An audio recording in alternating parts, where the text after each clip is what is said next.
On a distant planet, beneath the glow of alien moons, lies a tranquil lake. Looking forward to her daily swim, with a clear mind, she enters the water.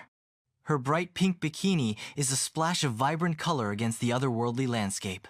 She feels relaxed as she is enveloped by the cool and inviting water. Her mind is finally at peace on this foreign planet.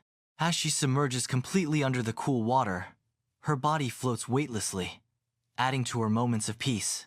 Not far from shore, she discovers an entrance to a cave. She loves to explore. The colorful creatures around her encourage her to enter. As she ventures deeper into the cave, it becomes more ominous and a bit chilly. But she is not afraid. She continues forward deeper into the darkness, despite the obvious dangers that surround her. She is enjoying this new discovery. Suddenly, a monstrous form emerges from the depths, growling like an angry giant bear. At first sight, it appears gigantic, but it's not moving towards her, so Sandy is not frightened away. She is scared but loves adventure. She has seen her share of hideous monsters on this and other strange planets. The monster appears to settle down a bit.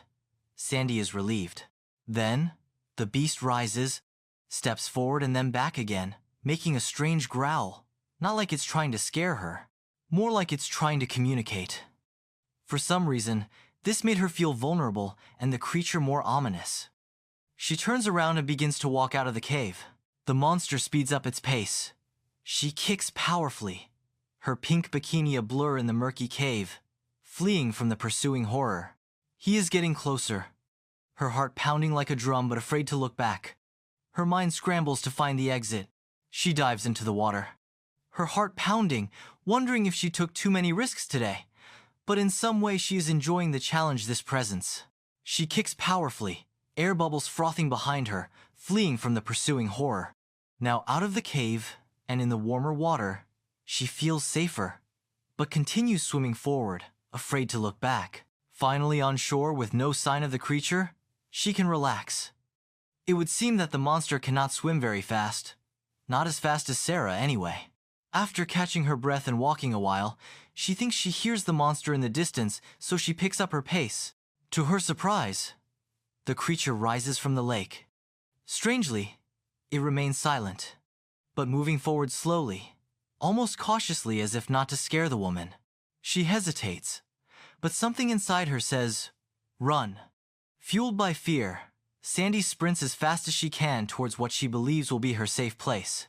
Since crash landing on this distant planet, she has made this giant tree her home, safe from most creatures.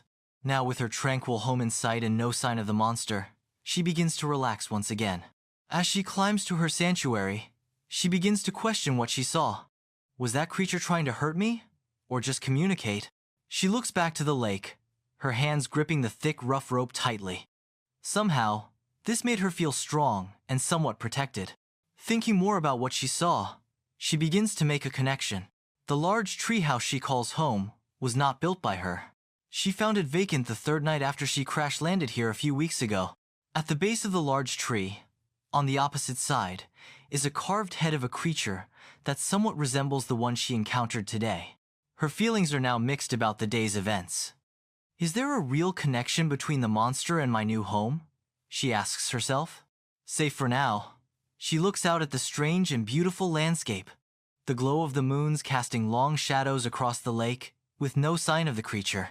Tonight, she just might sleep with one eye open, still uneasy. Sandy is ultra brave, but she is also vigilant. After all, she is alone on this strange planet. One final thought enters her mind before falling asleep. Did I also see a man on the beach?